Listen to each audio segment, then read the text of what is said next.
আসসালামু আলাইকুম everyone, welcome back new another video. আশা করি সবাই ভালো আছেন। আলহামদুলিল্লাহ আমিও ভালো আছি। তো সকালবেলায় চলে আসলাম আপনাদেরকে নিয়ে ভর্তার সব আয়োজন নিয়ে আপনাদের সামনে। এখানে দেখতে পাচ্ছেন অনেক রকমের ভর্তা বানানো হবে, এগুলো আমার শাশুড়ি মা সব তৈরি করবেন।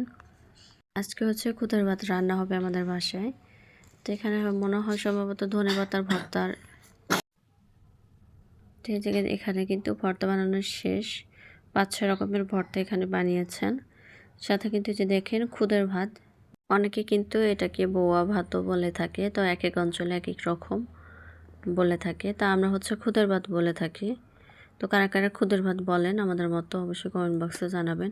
তো সকালে খাবার দাবার শেষ, তো এখন হচ্ছে দুপুরের আয়োজনে চলে আসলাম। তো দুপুরে এখানে যা যা আজকে রান্না করবেন আমার শাশুড়ি মা সব কিছু এখানে দেখতেই পাচ্ছেন।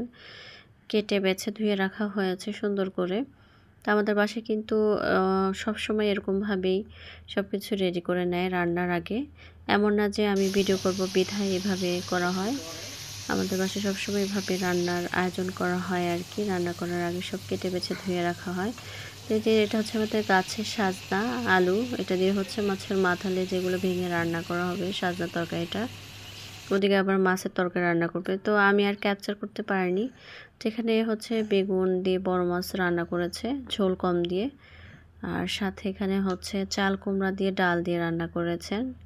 এটা খেতে অনেক মজা হয়েছিল। গাছের সাজনা আলু দিয়ে মাছের মাথা লেজ দিয়ে ভেঙে চুরে রান্না করেছেন। সাথে হচ্ছে আমার মেয়ের জন্য যে মাছের একটা তরকারি রান্না করেছেন। তো ভিডিওটি কেমন লাগলো অবশ্যই সবাই